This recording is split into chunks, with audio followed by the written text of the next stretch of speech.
I was a child actor. I was never a child star, or we'd be having this conversation in rehab. We have Brad Forenza. Did I get it right? Forenza, did I get it? You got it. You got it.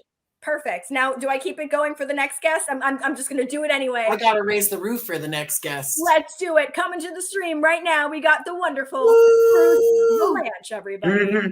Jazz hands. Jazz hands, of course. Jazz hands. Oh my God. This is so fun. Thank you guys so much for being here today. I really appreciate it. I'm so thrilled. Thank you. It's live across the country and wherever else. We're live and in color, darling. It's all happening. Just So, like the TikTok.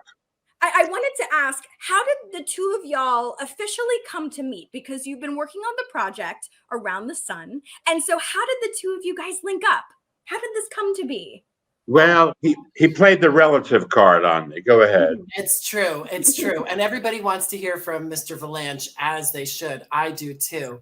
My hairdresser. I will say he graciously said yes per a connection with my stepfather, Angelo Sonny Gorga. They went to high school together. We went to high school together. He was my Italian heartthrob. I had no shot, but he was my Italian heartthrob. Oh my God. And through the years, I'll save this for down the line, but I've been at a number of Bruce's shows and our paths never crossed. And then here comes this Around the Sun project. He said yes. Ah, that's amazing. How fun. It's a great project. It's so unusual off-the-wall radio plays, which, you don't hear anything. You don't see that anymore, hear that anymore. People doing radio plays. And it was a perfect idea. Yeah, you're bringing it back, Brad. So that is so awesome. It takes a pandemic. And I know I've heard you mention it before, Brad, but just if you could give us some background into how you initially conceptualized the idea. Sure. So the project is called Around the Sun. It's an episodic audio drama.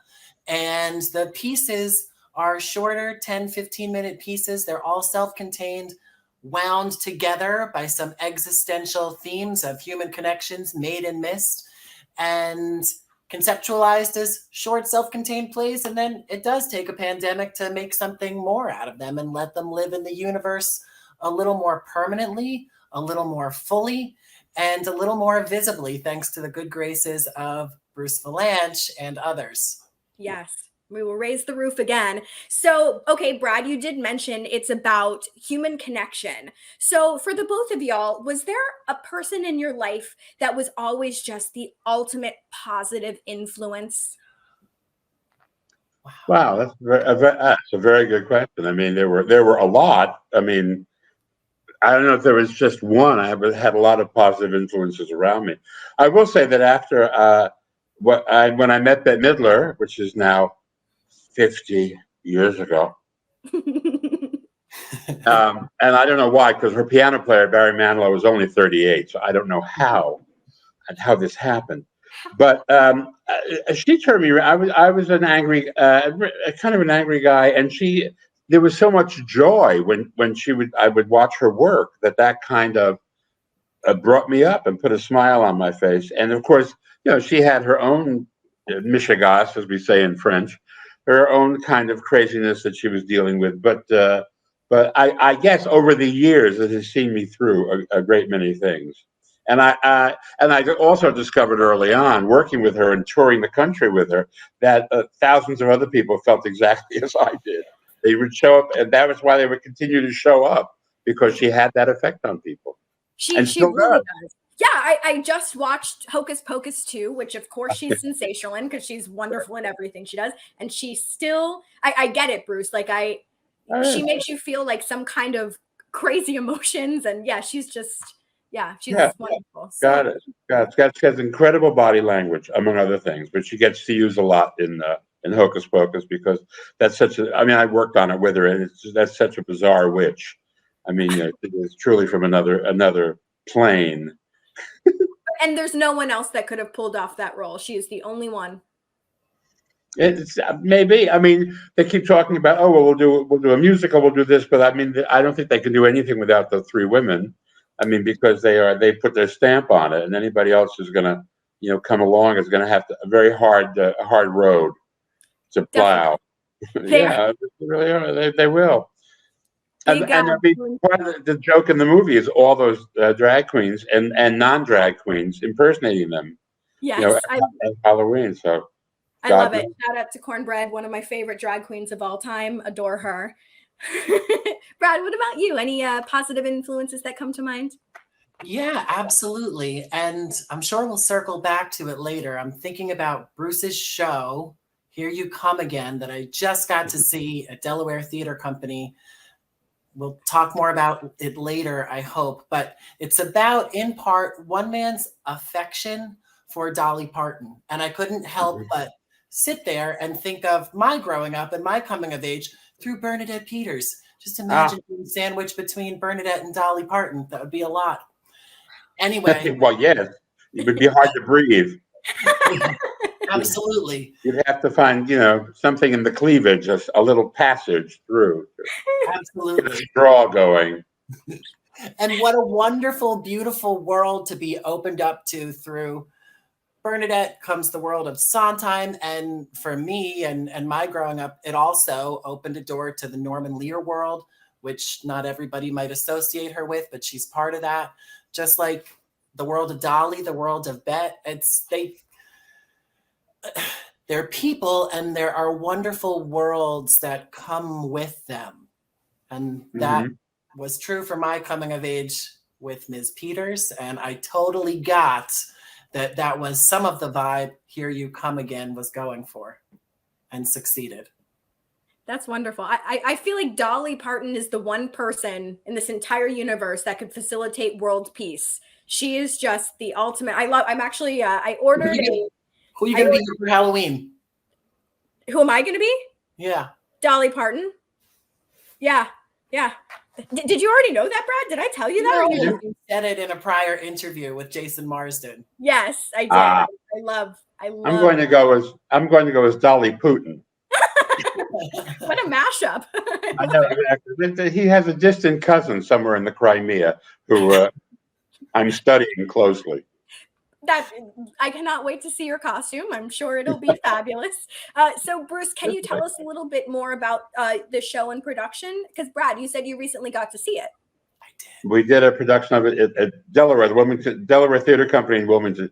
It's a show that I wrote during COVID with my director and the woman who plays Dolly, and it's about a guy who's a 40-year-old gay comic who's never really happened, who's appearing in working as a waiter at a comedy club in New York, and the pandemic hits, and he and his boyfriend go crazy being with each other all day long, and they break up, and so he goes to quarantine in the attic of his parents' home in Longview, Texas, where he has an intimate relationship with his imaginary friend, Dolly Parton.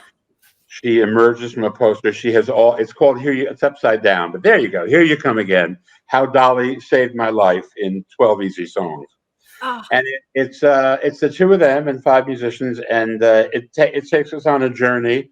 She's there because she felt that he was calling her, and she wanted to solve it. And of course, it's all a figment of his mind, but it's a fascinating mind that he's got. So, and it's audiences go crazy. They love it. It's just a lot of fun. And we have an extraordinary company, Trisha Paoluccio and Jameson Stern, who are both terrific. And she does the most amazing Dolly. It's such a great Dolly that you think it is Dolly. I mean, even Dolly thinks it's Dolly. Dolly saw her in 9 to 5, the musical, in one of the many companies, and said, "Well, you're the best one playing the Dolly part of all these girls I've seen." So she said, "You can play me forever." And so we took her at her word. Isn't that the ultimate compliment from Dolly Parton herself? Yeah, Dolly says you're the best. And so Brad, when did you have the opportunity to see the production? This was recently? I saw the production very recently, inside a month ago. Yeah, we opened it. We played 6 weeks in Delaware. We were down there rehearsing it. And now we'll go to Fort Worth, Palm Beach, Pittsburgh, Nashville, where Dolly will hopefully I think she will show up. And anoint it with Dolly dust, and later on up in Algonquin, Maine, and in Goodspeed in Connecticut, a bunch of places, and we'll see. We'll see. But I'm hoping it just kind of grows. Awesome. So you were there at the very beginning. You were taken at the flood. I was there opening night, It was beautiful. My husband loved it as well.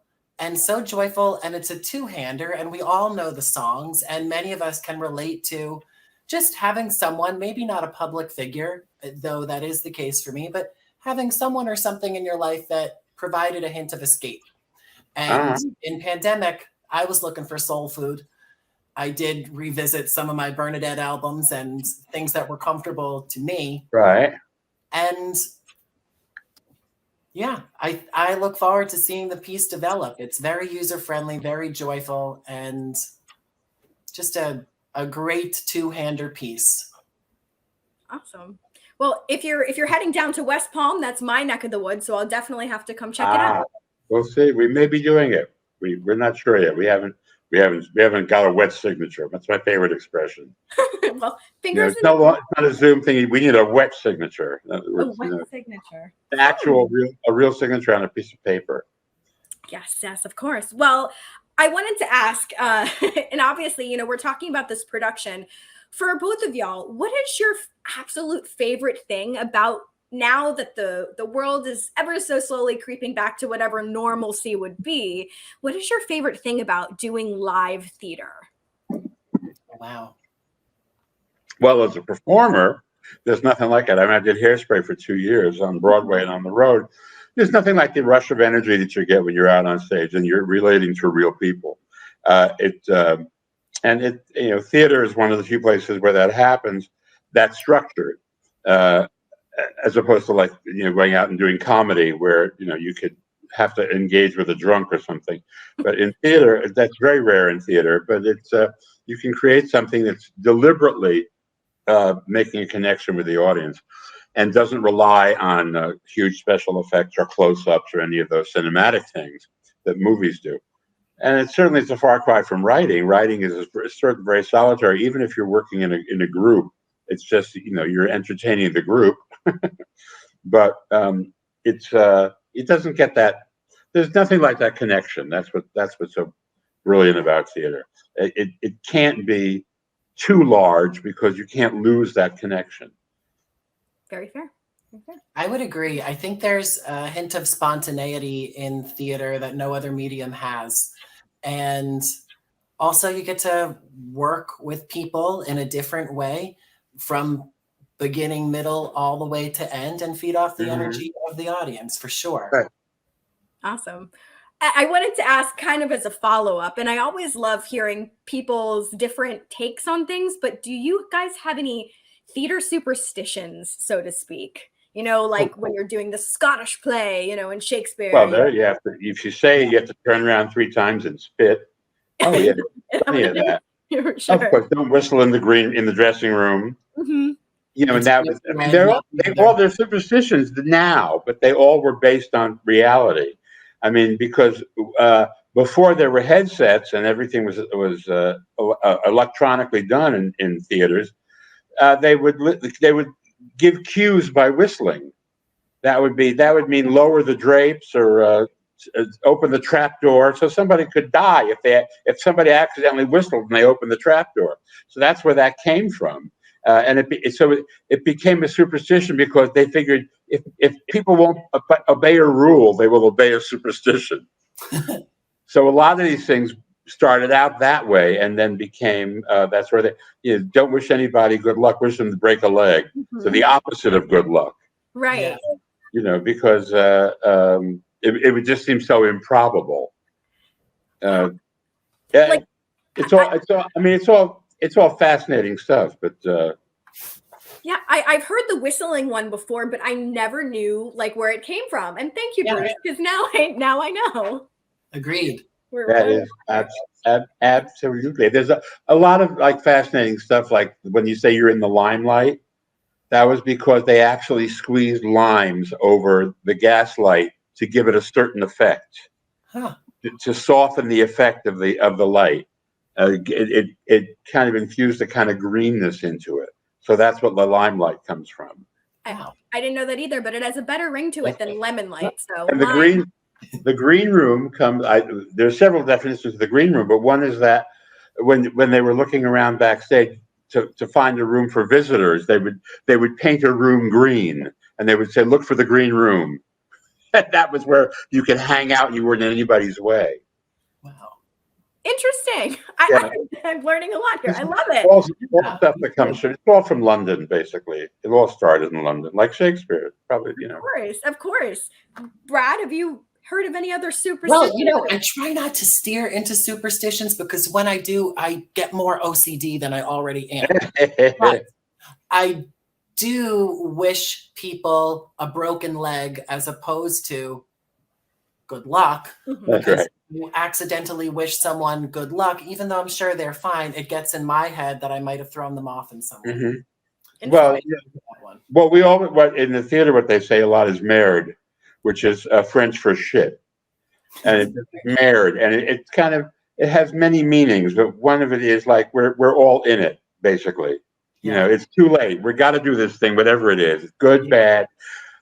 3 people, 3,000 people. We're all stuck in the shit. So merde. Merde. You're up on the stage, you're on that high wire, and that's another thing that no other medium comes close to. It's the horse has left the barn, and you're going.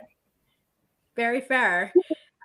Okay, so I wanted to ask also if there is a play or a piece of material that you guys would suggest that everyone should read or get to see. Anything in particular, maybe that's not as popular or as out there that you're like, you know what, you need to see a production of whatever it may be.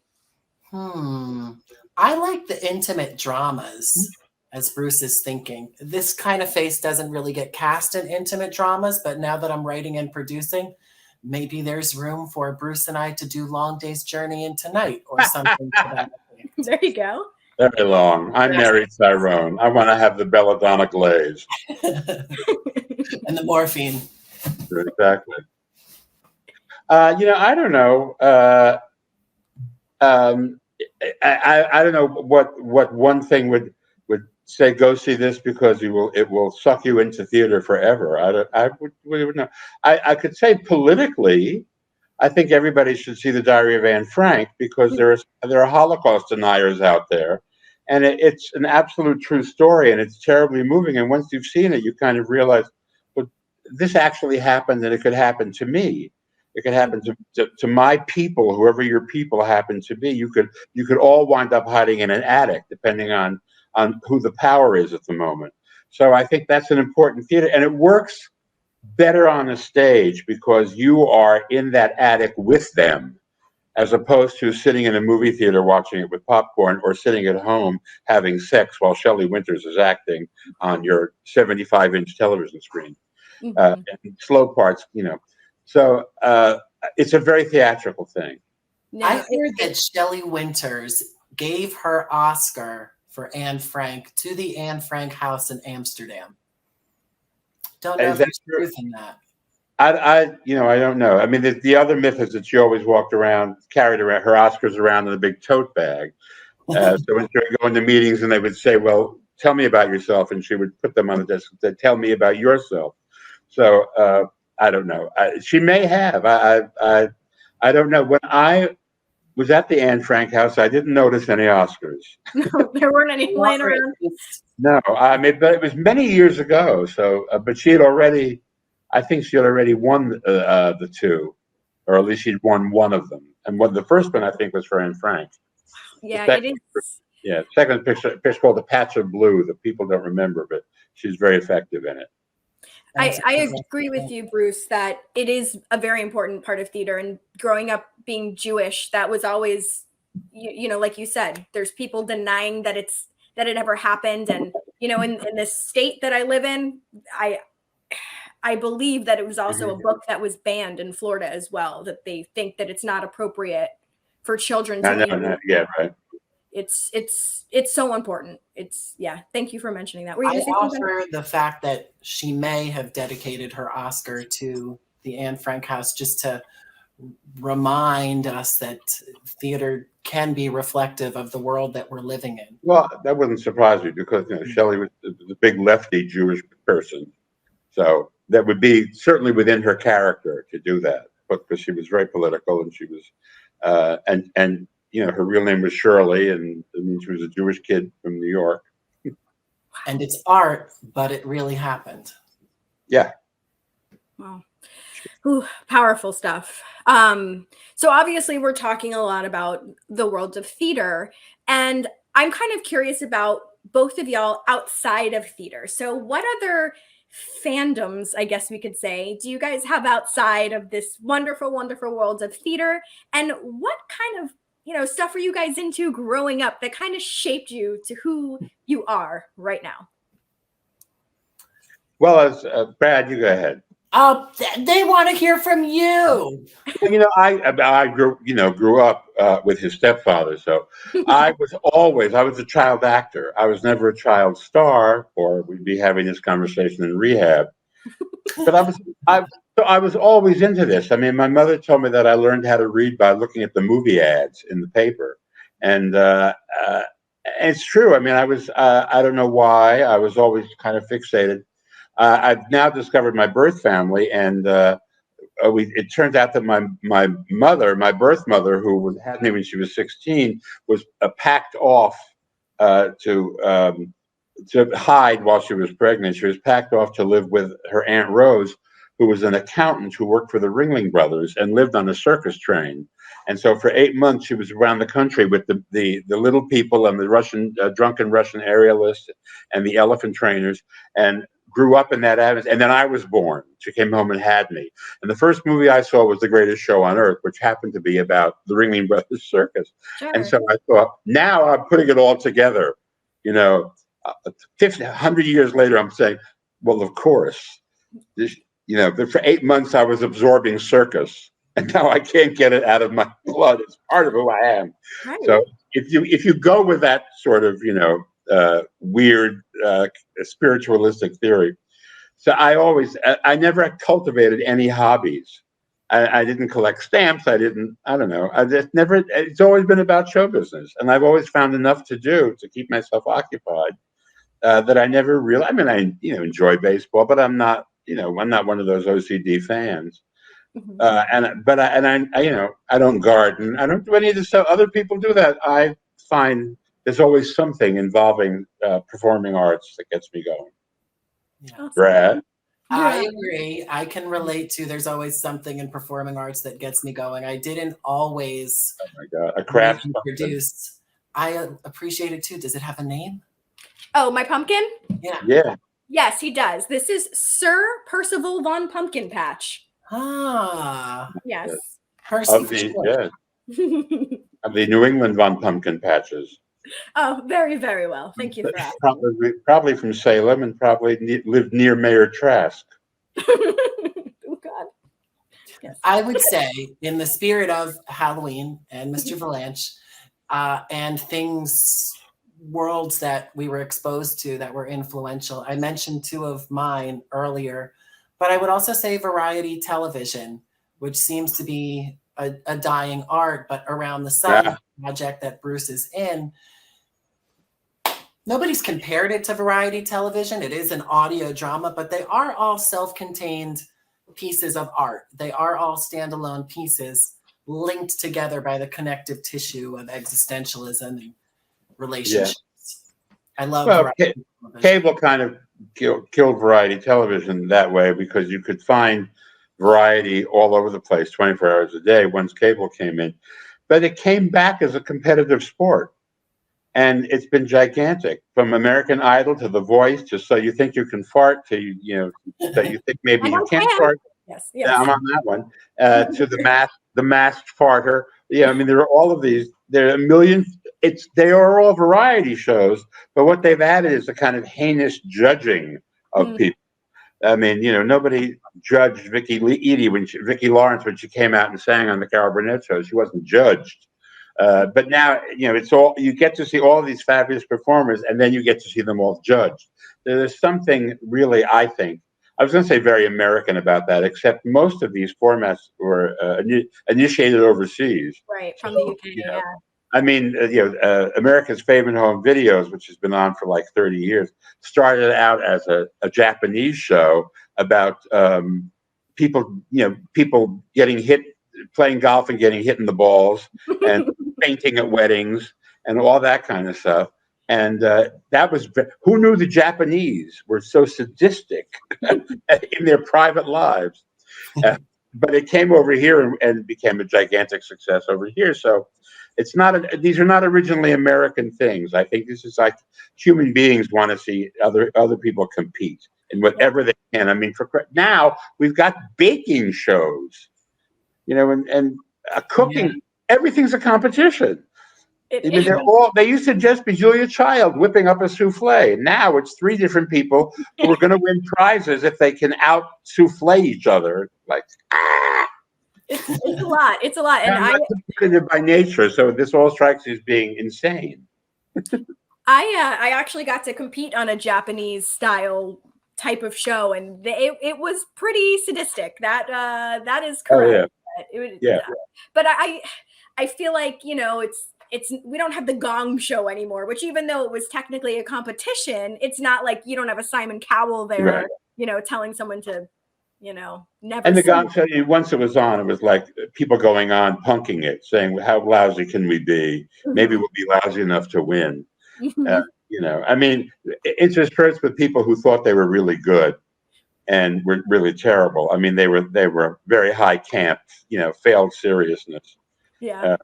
Right. And even the judging was ridiculous. Yeah. I like the Gong Show. Well, okay. So speaking of, well, I don't want to call this a competition, but I do have a game for you guys. And it's a game of Would You Rather. There is no wrong answers. So whatever you guys pick is correct. So you win. Just in advance, you win. So here we go. We're gonna what do you win? My love and affection forever. Okay. We can ask for anything more. Which is true. All right, well, let's bring this up. So here's the very first Would You Rather, and obviously this is for both of you. Would you rather do a sing-through musical episode of Around the Sun, or do a silent film adaptation of an episode of Around the Sun? Whew, holy smokes. Is this tossed to me first? Both, whoever wants to answer. Well, you would have to produce it, so. I mean, since I think I see Rent on the left, I would have to go to a sing-through musical. Okay. Yeah, and at least in that way, we could stick with the same audio drama medium, as opposed to, I'm not quite sure how a silent film would play out as an audio drama. Yeah, that would take a lot of, I don't know. What about you, Bruce? I think I would have to agree, because, you can just sing the music. I don't know how you... I don't know how you do a kind of a silent movie radio play. Be a lot of it. You call it dead air, and there would be a lot of it. Yeah, that's but fair. Maybe, Bruce, maybe our production of Long Day's Journey could be in silent form, and we could just. Well, we would probably hear the audience snoring. I love it. Okay, here's the next one. This one's a little bit more sadistic, so I apologize. Would you rather have to eat a ghost pepper before every performance, or drink a pint of milk before every performance? Both terrible options. What do you guys pick? Wow. It's tough. Well, I'm not lactose intolerant, so I could probably handle the milk better than the pepper. Okay. Does the ghost pepper mean you're not sure which kind it is, or is that an actual kind of pepper that will kill you? It is the spiciest pepper known to man. I think well, you know, milk is not good for dairy is not good for if you're going to sing. Right. A lot would have to do whether you're going to sing. On the other hand, if you can't breathe, that's neither. You sure we can't do a pepper followed by a milk chase? Inevitably, that's what happens. Yeah. I would go with milk as well. I think I might as well. I'd risk the milk first. Okay. Great choices. And I'm very jealous that you are not lactose intolerant, because that plagues me and it sucks. All right. Here's the next one. Would you rather forget a line during a performance, or have a wardrobe malfunction on stage? Oh, a wardrobe malfunction, absolutely. Because the audience is in on it, and I mean they are immediately aware of it, and you can play with it. When you forget a line on stage, it's like we call it, you're in the white room, where suddenly everything around you, there's no color, there's no nothing, it's just whiteness. You've gone to you've hit a wall, and it's a terrifying thing, because you also kind of can't ad lib. I love the photo that you have there, whoever that is, doing a last chord Yorick. because I worked with Peter O'Toole. I did a one-man show for Peter O'Toole, and one of his stories was when he opened the National Theater with Hamlet, and one of the things that they established, because they were doing the entire Hamlet, like 5.5 hours, and they would frequently go up and forget the lines, and they had a standard line that they would go to if they went up, and it was like, "Wouldst thou deny thy husband's brother's eldest son?" You know, one of those Shakespearean lines with, and that was, and if you couldn't remember the line, you did remember, "Wouldst thou deny thy husband's?" And it would sometimes come out of nowhere, and the other actors were kind of looking. They knew what had happened, but now they were figuring out how do they get you both out of this. So it became a communal thing. But I mean, in Hairspray, once my skirt fell off, it just dropped. I'd lost weight, and the elastic had stretched too much, and I was stuck on stage on Broadway, just like this guy with the pants, with the skirt around my feet, and you can see the fat suit and the girdle and the stockings, and the audience thought first it was funny, and then they realized it was not a part of the show because people were looking around, and I said, "Well, now you know why I spent all those years in a square." They must have loved that part of the spontaneity. On that laugh, I got to kick the skirt away and and finish the scene. I love it. Anyway, that's what I would rather do. Okay. Brad, I'd like to see you have a wardrobe malfunction, but that's another conversation. Again, the audience might be falling asleep. I would go with either of these because I do like that high wire of theater that we talked about earlier. And I'm remembering being in a play years ago. It was an amateur production, but either way, I had to look at a legal pad that someone had written on, or really was just supposed to pantomime writing. And this person wrote, "You smell like cat pee." And obviously that had nothing to do with the play, but I just found it so funny, but also obviously juxtaposed with the dramatic moment we were supposed to be having. And it took me a while to find my way back, but I did. And I, in retrospect, appreciate the gift of spontaneity. Right. Yeah, my other favorite story, this is a classic story from London also, where in the middle of the play, the phone on stage rang by mistake. It was on the desk. It wasn't supposed to ring, and it rang, and it just kept ringing. And they were playing the scene, and suddenly the phone was ringing. And so one actor very cleverly went over and picked it up to answer it and said hello. And the other actor was terribly relieved. And then the first actor said, "It's for you." Oh my gosh. Wow. Okay. Whew, I love it. Perfect way to handle it. All right. Here's the next one. Would you rather have the soundtrack to your life be written by Sondheim or the soundtrack of your life be written by Andrew Lloyd Webber? I think the Bernadette Peters fan would probably say Lloyd Webber. Well, I mean, Sondheim, except Webber wrote Song and Dance, which was for which she won a Tony. They're both just so different and wonderful. Well, I would like. Andrew doesn't write the lyrics. Sorry, Bruce. Andrew doesn't write the lyrics. Sondheim wrote everything. So, for me, it would be Sondheim also because it would be much more interesting. I agree. That's my knee-jerk response. And yet I kind of wonder, is this like a Zoe's Extraordinary Playlist? Is it going to be in my head all the time? Because I think if something's going to be in my head all the time, I might rather it be Go, Go, Go, Joseph instead of There's a Hole in the World Like a Big Black Pit and it's filled with people who are filled with shit. I don't know. Sondheim is the short answer. Okay.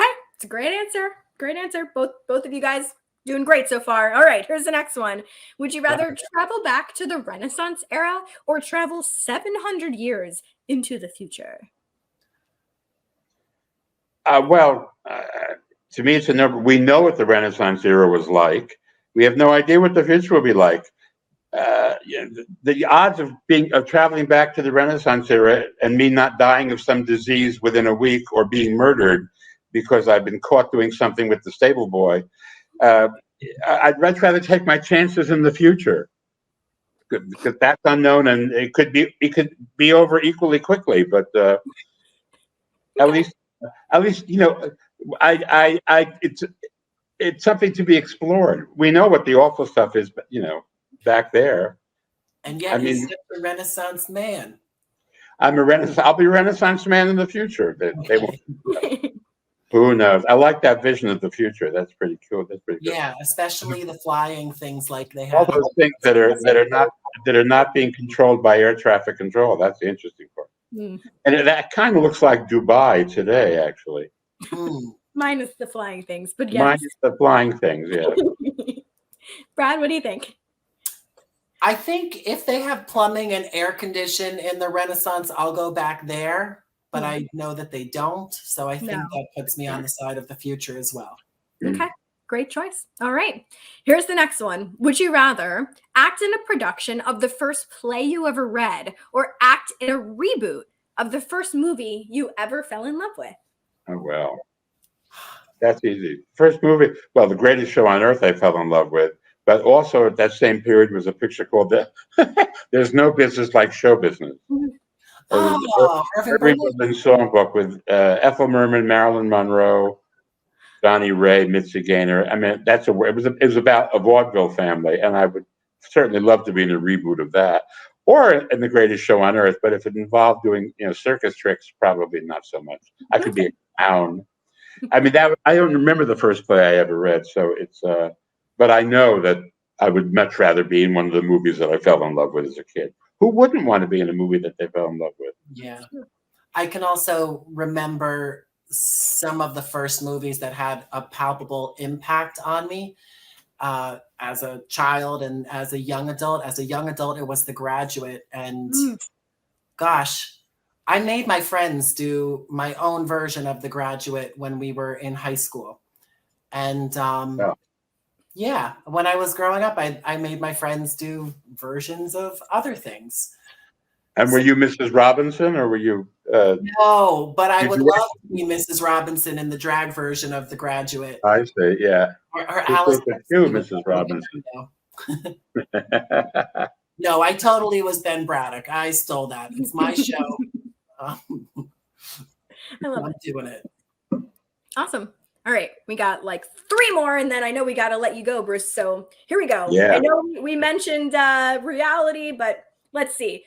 Would you rather play the $100,000 pyramid with Bette Midler as your partner, or play Supermarket Sweep with Billy Crystal?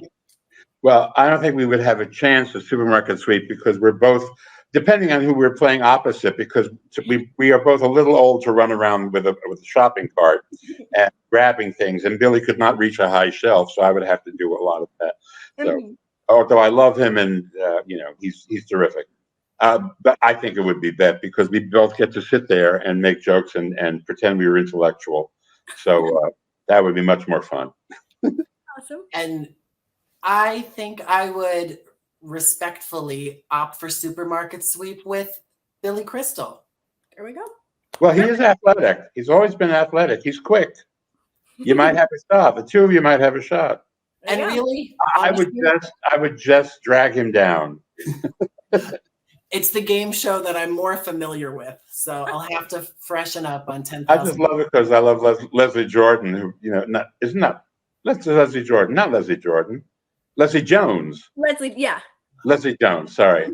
It'd be funny if it was Leslie Jones and Leslie Jordan opposite each other. But Leslie Jones just makes me laugh just by being there. I mean, she just, and her reactions to things just crack me up.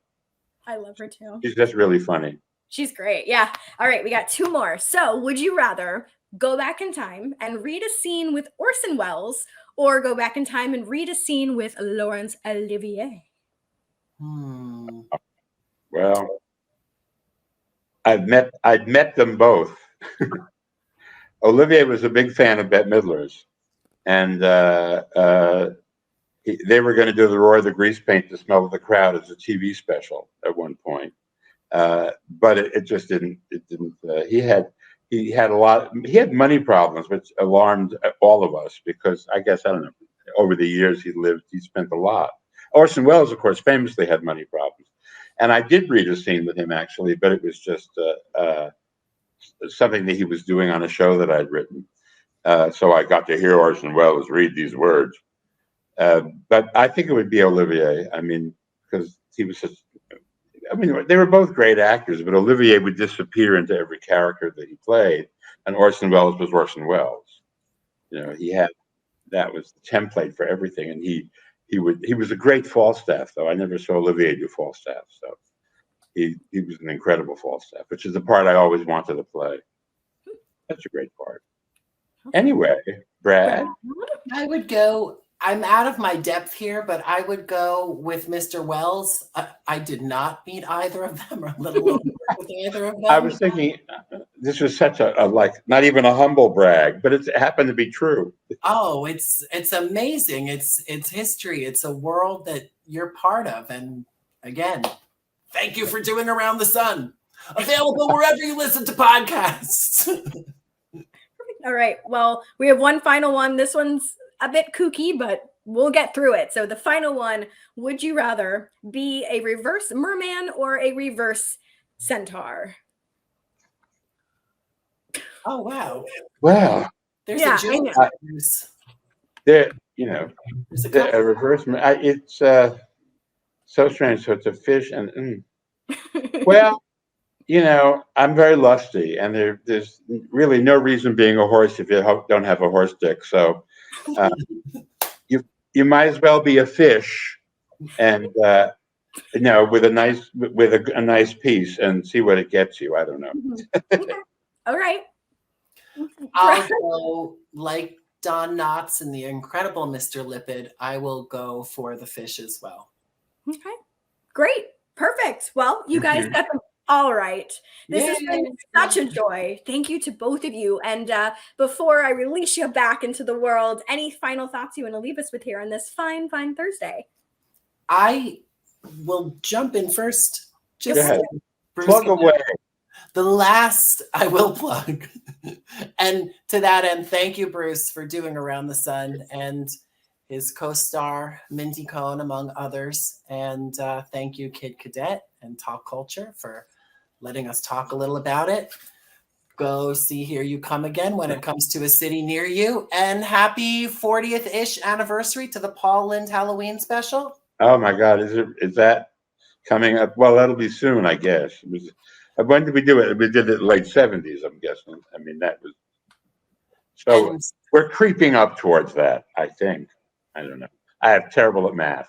But the Paul Lynde Halloween special, which you know, it's like Hocus Pocus. It comes into season every October, and I get people watch it online, and I mean, and I hear from them, which is great. It's great to have something iconic. A wonderful world that you've created. You played a role in creating, and Guilty. it's a beautiful world to step into. All right. I will step into it now. Thank you guys so much. Before I do let you go, I'm going to go over our upcoming guests really quick that we have coming up on Talkulture for essentially the rest of the year. So next week we have Andrew Volpe from the band Ludo. We also have the writer, director, and cast of Terrifier 2, Maddie Riley, who is the bassist from Avril Lavigne. We have Matthew Patrick Davis, and he's an incredible actor. We have Ricky from Ice Nine Kills. We have Gary Anthony Williams from Whose Line Is It Anyway? We have wrestling superstar Al Snow, and so much more. But thank you guys so much. This has been such an absolute honor and delight, and I hope we get to meet again. Thank you. We will. All Enjoy. right. See you soon. Bye, everybody. Thank Be you, safe. Bye. Thank you, Bruce. Bye-bye.